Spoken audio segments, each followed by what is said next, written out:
mainly, of course, now we are looking at the gas projects because it's outrageous that there are still fossil fuel projects top EU priority.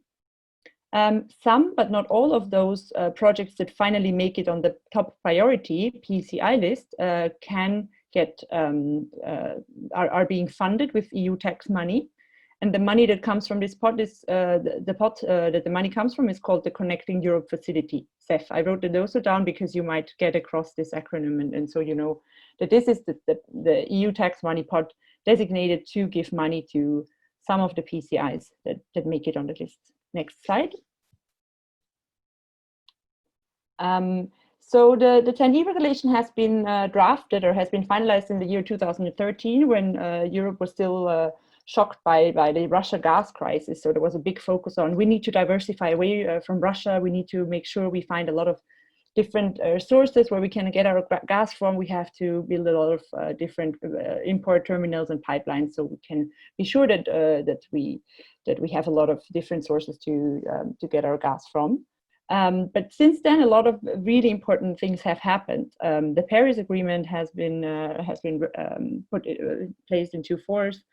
We have seen the EU Commission itself developing a long-term strategy, and there is an arrow that you see that points to a graph, and all the very low bars in white on the right side show that they are in each of the scenarios they show that there has to be a big decrease of gaseous fuels, and this also includes other forms of gas. So any forms of gas will definitely reduce compared to today. There has been 2030 and 2050 EU climate and energy targets. We have this European Green Deal with this goal of net zero, and we have principles that have been put into place. The energy efficiency first principle and this oath that is included in the European Green Deal, do no harm. So a lot of developments have happened on the legislative level, and none of this can be reflected in the TEN-E regulation because it's quite old already. Also, a part of this, there have been quite a few more pipelines and import terminals built, and there is, not to say a big overcapacity of infrastructure already, and there have been several studies showing that we have a resilient EU gas infrastructure. So whatever we build now is really risking becoming a stranded asset and being a lost investment into fossil fuel infrastructure, and is not going to be used for really going towards the energy future we need. Next slide. So here is just a graph of how different how these two processes, or how these two things, the PCI list and the TEN-E regulation, are actually linked to each other. As I said, the TEN-E regulation is the rule for selecting PCIs, and there are a few very important steps on the way of how this happens. So what kind of methodology to use to assess the cost and the benefit of projects, and which projects actually are able to become candidate projects to apply for the PCI status. And this is what I marked in red, and I made a big exclamation point, because we have the big problem that these tasks to make this plan and to make a methodology on how to assess cost versus benefit, this is being done by the gas transport industry, and they have a clear and direct interest into building more fossil gas infrastructure. So a body is basically tasked to assess which energy networks we need in the future, and there is definitely a big gas interest from the body called Entergy behind that to do so. We see that as an unacceptable conflict of interest, because also, and I put this on the top, these many arrows, there are a lot of benefits linked to having the PCI status. Not only there is a streamlined environmental impact assessment, you have an easier and fast-tracked permitting procedure to get your project through, and you also can get tax money if you are on this list. And I put some blue arrows because there are also other kinds of funds and other benefits linked to having the PCI status, but this might differ from member state to member state. So sometimes they tie some other extra goodies to this status. And currently we have 55 gas projects on this list, and over 1.5 billion euros have gone to gas projects thanks to this list. Yeah, I wrote just down the Irish member of this gas transport industry body. It's Gas Networks Ireland. Yeah, next slide. So just to show you a bit, the European Commission keeps saying that they are improving the process, that they drop projects from the list. And here is just a map giving an overview of how many gas projects and which gas projects have been have had the top priority level in the last year. So on the very left, you see the second PCI list had a lot of big gas projects. The third PCI list had even more, and we do not really see a big difference between the third and the fourth PCI list, which is on the far right. So there is still a lot of support for mega gas infrastructure. So just to say, we do not see a lot of improvement, and we don't see that the list got much less gas heavy. Next slide. So just to sum up, what are our main problems with the current rules? So what are the main deficiencies of the current TEN-E regulation? Obviously, the main problem is that it allows for fossil fuels, and there are gas projects, but there are also oil projects, and there are also CO2 transport projects on the list. So there are rules for these to become top EU priority projects. There is this focus on having only big infrastructure that has a cross-border impact, a direct cross-border impact. But this, for example, rules out that there are smaller scale projects that are generation projects, for example, community-owned renewable generation projects. Then there is this blatant conflict of interest that I already mentioned. So definitely our ask is to kick the polluters out. We cannot have an organization being the biggest advisors to the Commission, which is directly benefiting from this process. And we have seen a lot of issues with public participation and transparency throughout the last years. And now looking a bit forward, what the dangers might be in the next TEN-E regulation, and we see already that industry is getting ready to input a lot on this, that they will introduce fossil gas in a basically green sheep's coating. So they will hide the fossil gas under a lot of false solutions. Next slide. Yes, so I want to also just show these two slides to show you that your voice is definitely heard, or at least noted down, taken down from the Commission. So this is just an example of another public consultation that we campaigned on, also on the PCI list, and this time on the PCI candidate projects. And these slides are from a report that the Commission has to publish after each public consultation. And as you can see on with this round pie chart, we managed to make noise so that 99.6% of all participants in the public consultation actually spoke out against fossil gas projects. And here on the lower slide, you see that a big majority of those people taking part were citizens. So we did manage to reach out to a lot of people, and the Commission is definitely aware of that. Next slide. And here is just a little overview that might be useful for you to understand what is actually now going on EU level, and how is the decision making, what are the next steps. You have the little arrow on the top, which is our public consultation that we are focusing on today. The EU Commission, that's the lower arrow, has started already working and looking for input into how to make this new legislation, and they will work on it throughout 2020. And in December 2020, they will come up with a proposal on how the new rules should look like. And then this proposal will be presented to the EU Parliament and to Council, which will be again an opportunity to really make noise, for you to contact your members of Parliament in Ireland and in other member states. And yeah, now to the very last slide. This is just a heads up that we will make it easy for you after today's exercise, if you want to share with people you know, an easy way to participate in the public consultation. We will soon publish social media material and an easy way to make a submission with a few clicks. Definitely, we recommend people to individualize their submissions as much as possible. And I think with this, I finished my presentation. And yeah, looking forward to questions and working on the submission.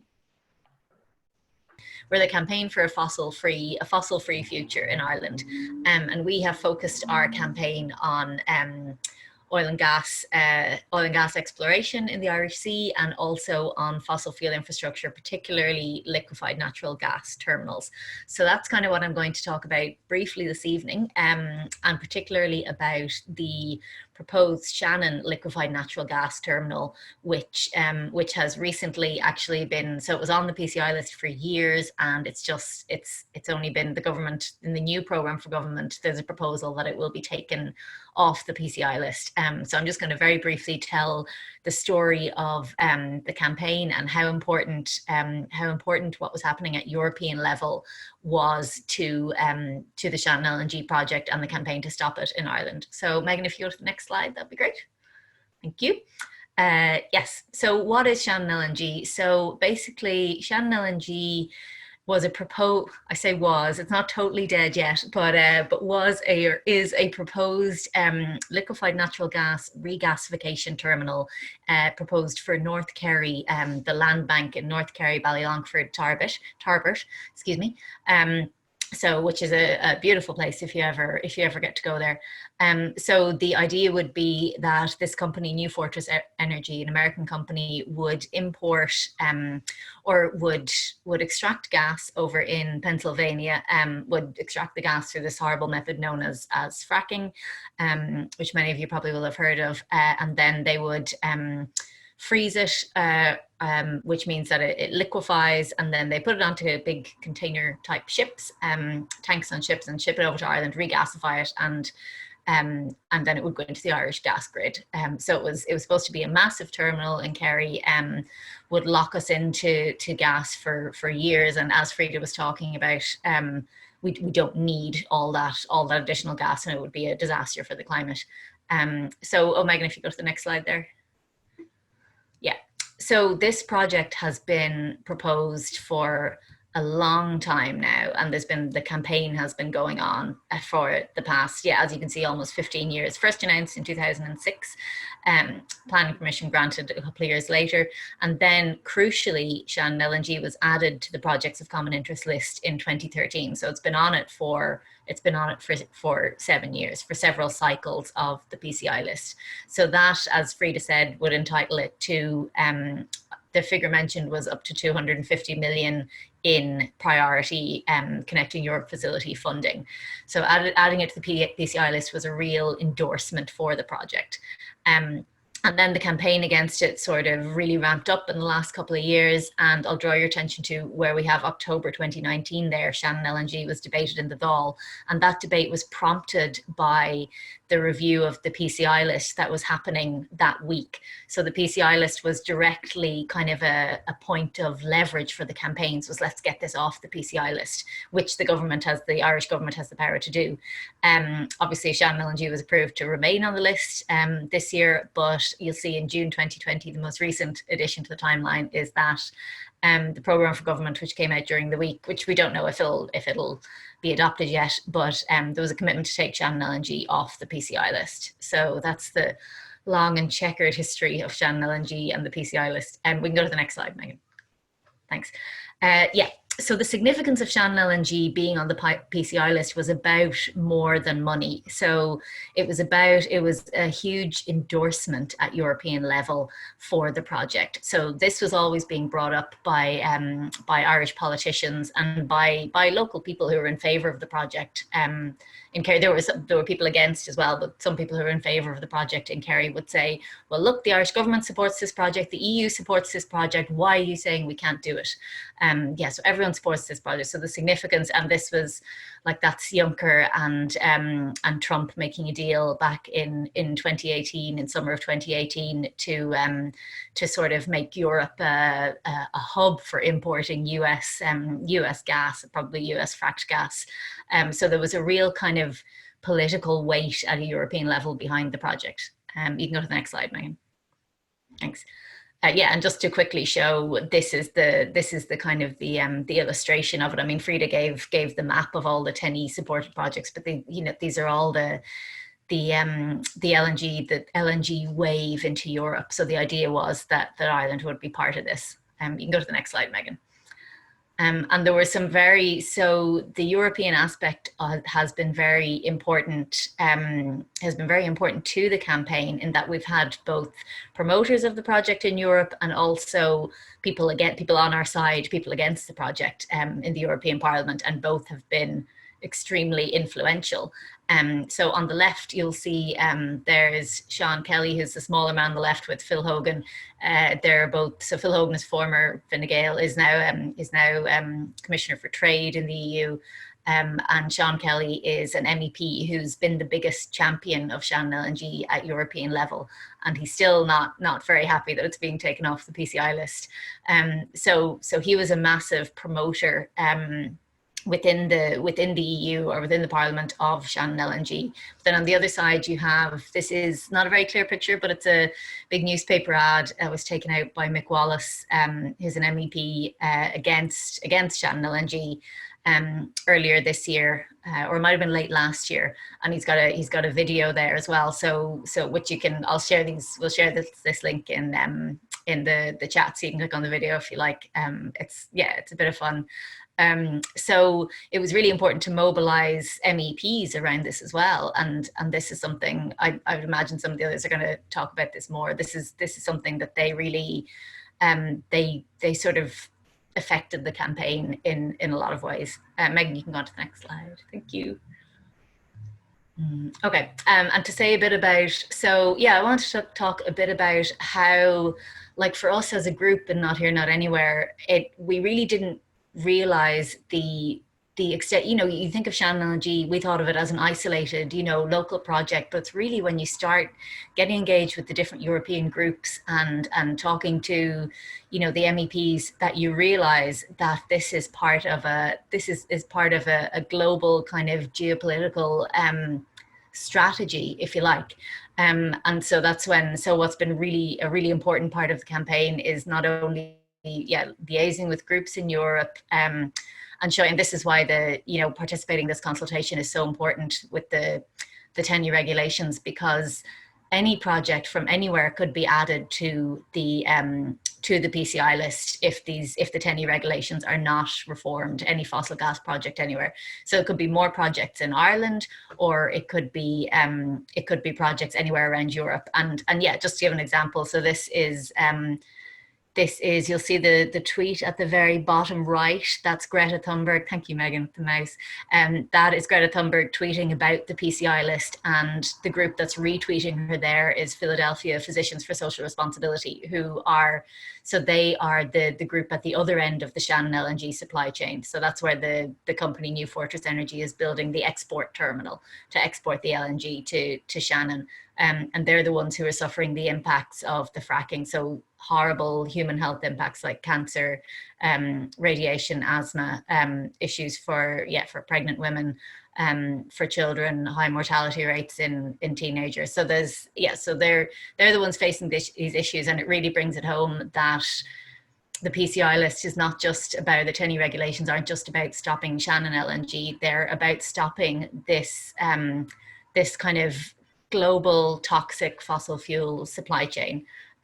So that's something that's been really important to the campaign for us. And I think, Megan, there's one more slide, maybe very quickly I'll go through it.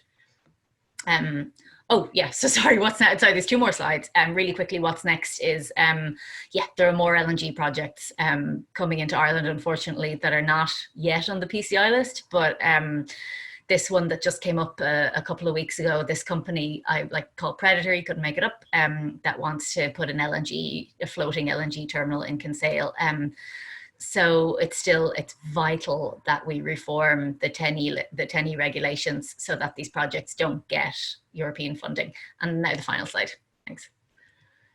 Just if you want to get involved, there's loads of groups, community resistance groups against LNG in Ireland. There's a list of them there, and their social medias or websites. And you can also, general climate groups around Ireland, you can click on that link. Again, we'll share the slides afterwards. You can click on the link and do get involved. The fight's still ongoing, and we would love to have anyone's help. So happy to take questions in the chat. And that's it for me, I think.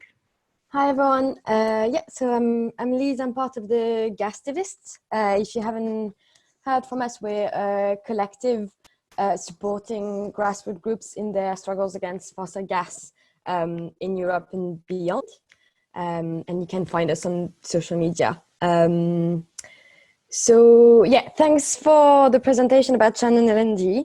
And I wanted to talk a bit about there's loads of other PCI projects that are threatening communities and the climate across Europe.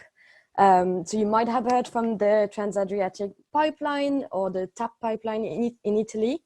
So it's a project that's been wrecking communities and the environment in the region in Italy with loads of corruption, and at the moment, both the company and anti-TAP activists are awaiting various trials. And there's also another example of a big PCI project is the EastMed and Poseidon pipeline project, which could be the next big struggle for communities from Azerbaijan to all over Europe. And the project is kind of bulldozing through loads of geopolitical conflicts and vulnerable communities and environments. So these are like two examples of big fights against PCIs on which we're currently doing some work. So if you find us on social media, you can find more information about those ones. But I'm actually not going to spend more time on those, and I'm going to talk a little bit about more positive ones, about some victories, really people-powered victories against PCI projects and the wider fossil gas industry. So the first one I want to quickly talk about is MidCat. Last year in 2019, movements in Spain and in France managed to put a stop to a €3 billion fossil gas pipeline called MidCat, despite the backing from the EU, with the project being granted PCI status. And like many grassroots fights against fossil gas, and like many of our struggles, it's a fight that seemed impossible and unwinnable. The MidCat pipeline was owned by the really powerful Enagas, which is the Spanish gas company that has monopoly on gas imports and transport in Catalonia, and is renowned for its very deep ties to the then ruling political party.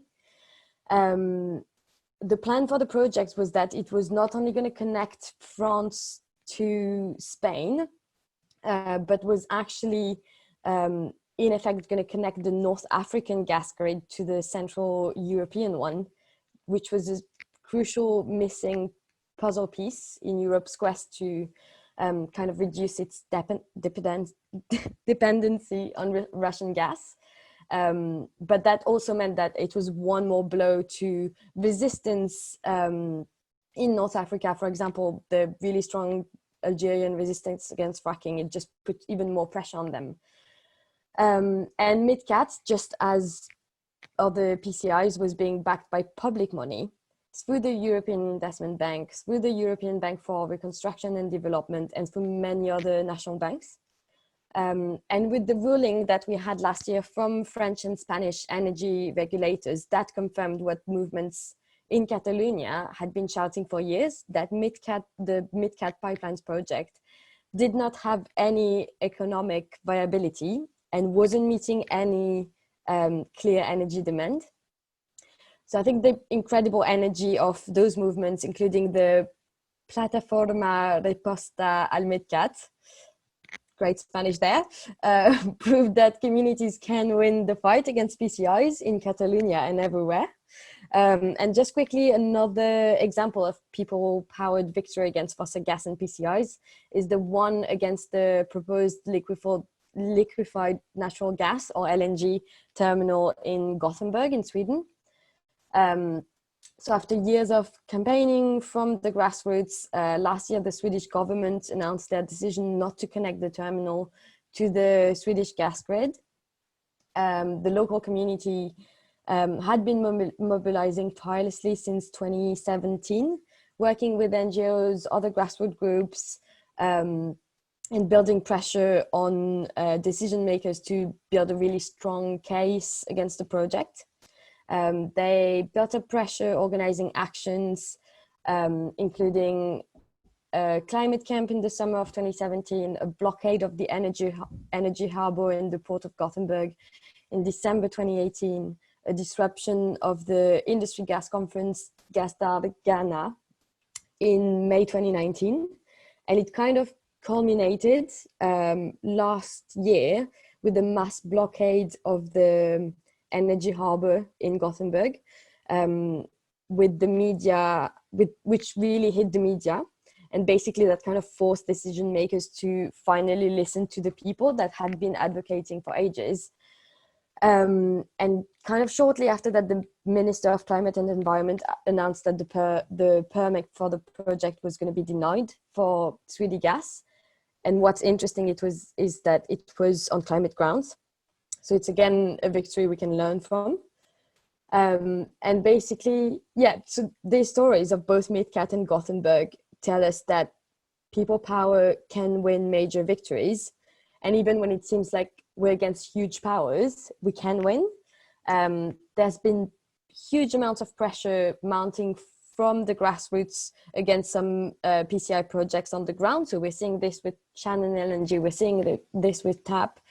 But what's really interesting as well is that the pressure is also building up at the EU level against fossil gas being included in the PCI list.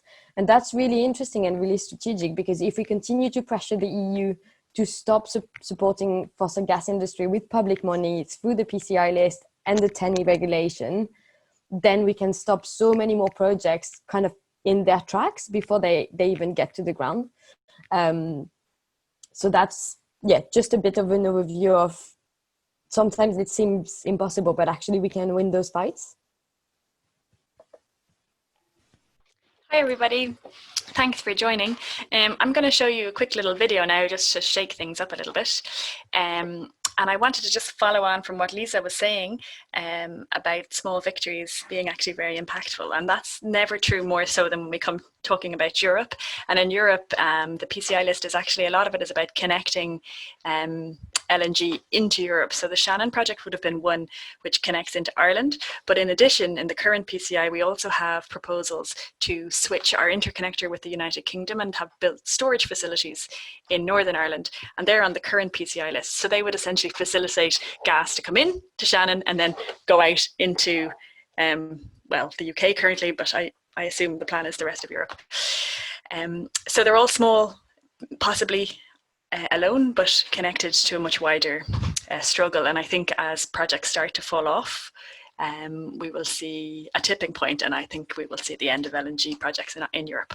But before we talk about,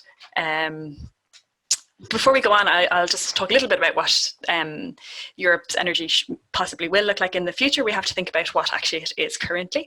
So we have energy used all the time, obviously, in our daily lives. We use it in our transport, electricity and heat in the main.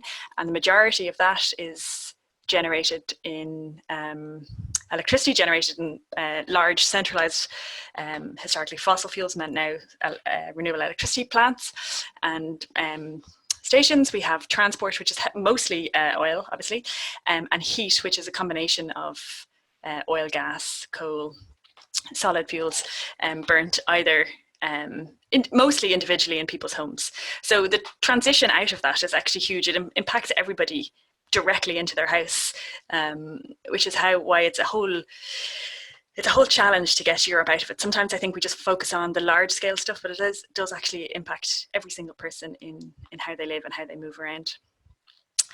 When we're talking about Europe's energy, we also have to be very cognizant of who owns it.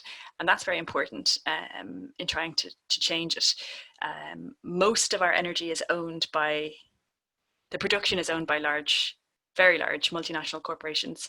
A lot of it is owned by states and semi-state commercial operations, and much of it is funded by sovereign wealth funds and significant funding from the likes of the European Union. In Ireland, our biggest fossil fuel owner is actually our government, who owns a number of power stations, and they're a semi-state run body.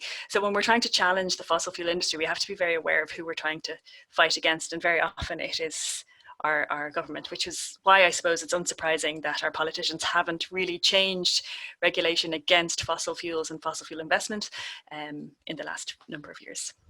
I'll show you now a very quick film, it's only a minute long, produced by our colleagues in Friends of the Earth in Europe. And I hope, third time lucky, that the screen share is going to work. Is that working? Yeah.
So hopefully that was nice and basically said everything that I wanted to say to you in a very nice, succinct way.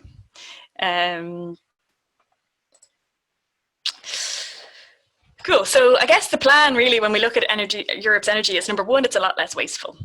So we use a lot of energy and a lot of it's wasteful, and we cannot transition out of fossil fuels without reducing our demand first. And so the first solution is to waste it. We have a lot of waste in buildings. We also have a lot of waste heat in electricity generation and in industrial processes. So for example, in Ireland, we have enough waste heat just generated in Dublin to power the heat of all of Dublin. But it's currently it's a product that is wasteful. It goes into the atmosphere and it just is used as waste. So we have to change that and change our association with that waste heat that's generated all of the time through different processes and start to use it in a useful way. And at the same time, making our buildings a lot more efficient and more warm and comfortable to be in. So once we've reduced our energy needs, we also need to switch them to 100% renewable power. And solutions to that differ with different locations. And a lot of it is going to be electrifying our energy production. So that's electrifying our heat for heat pumps in houses, it's electrifying our transport. And it's going to be different in different places. In places it's going to be very, like Ireland, it's very windy, we'll be using a lot of wind. In other places it'll be a lot more solar. What we do know is that it has to be a combination of technologies. And we do know that greater local generation matching supply and demand is going to be essential. We also know that interconnection for electricity across Europe is essential, and getting that so that we can share demand across different nation states is really essential.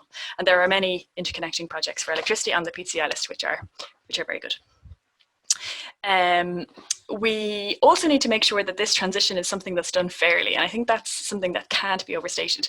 It really needs to be just for those who are working in the fossil fuel industry at the moment. And that means acknowledging that fossil fuels phasing out is happening, and acknowledging that that's going to affect thousands, hundreds of thousands of workers across Europe and across the world.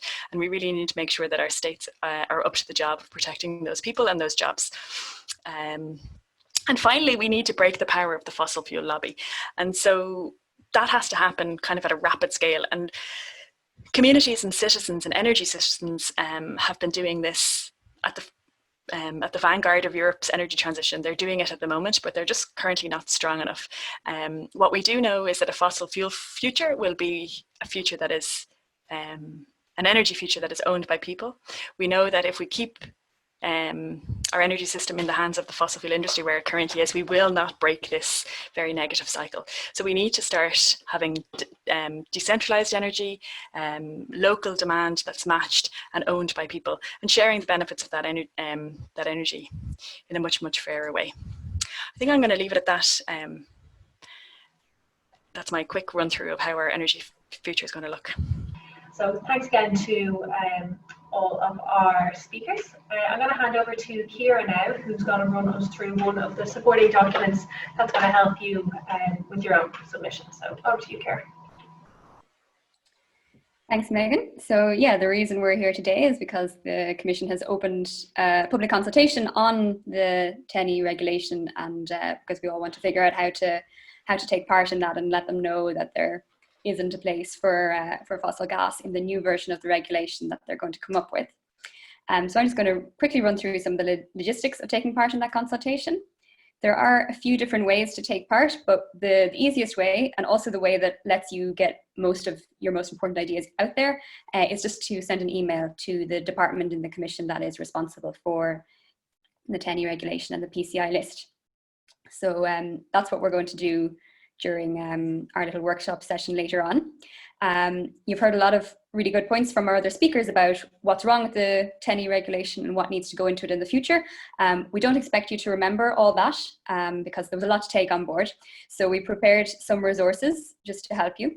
I'm going to share my screen. Hopefully it'll work because I just want to quickly show you something.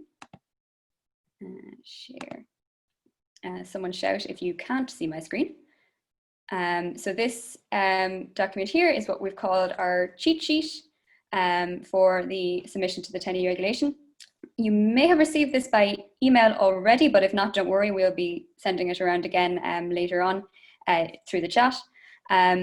So this, this document is just, we give a short little background to the consultation, which you've already heard from our speakers, so I won't go into it now, and then has a few instructions on how to submit to the consultation. So it's, as I said, by email, really simple.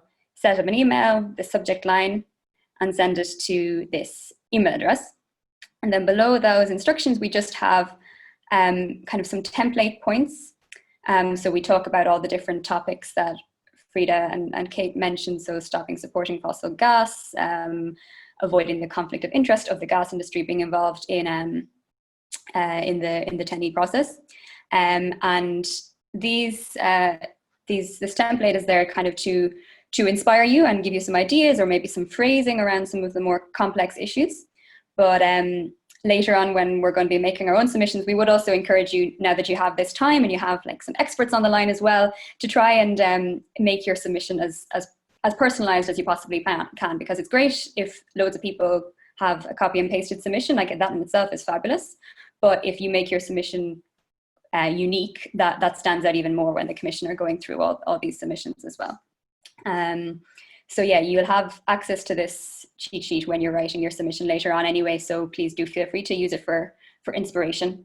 And also, if you don't have time to finish your submission during this webinar, you can obviously keep the cheat sheet to help you finish it on your own time. As Frida showed you a little bit, Food and Water Action Europe have put this cheat sheet up on our website as well. So we'll be sending, or Megan will be sending that around after the link to that, so you can distribute that to your friends and family or other people in any of your groups to help them take part as well. You can make a submission in any of the 24 official languages of the EU, so I'm going to ask, Irish included.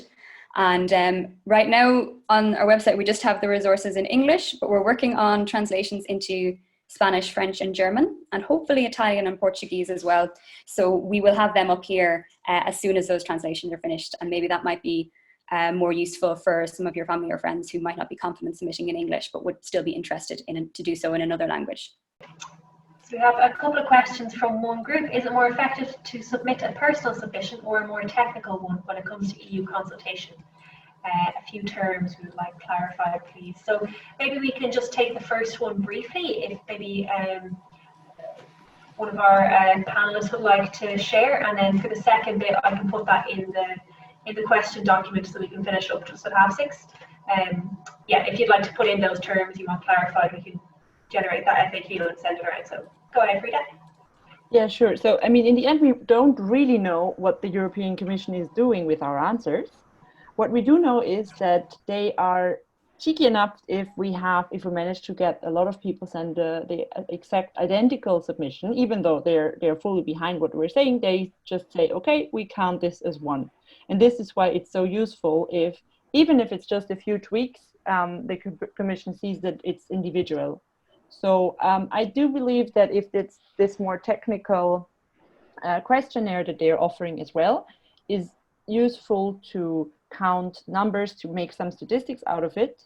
But at the same time, if it's about real input and about showing that people are concerned, and definitely this is going to somebody in the EU Commission and they will have to read it, then it definitely makes sense, and it shows that these issues are known, these issues are a concern for citizens. I do believe that different angles do make sense. So for each of you, to which extent you're capable of going into details, I think all that you can do does make sense. And and if there is some way of sharing it and of saying, hey, friends, I made the submission. If you're backing that, please share it, send it as well, and add maybe 1 or 2 phrases or exchange the name. This would definitely make sense as well, because it shows this is an issue. This is an issue for different people in different places who are expressing their concerns with different words.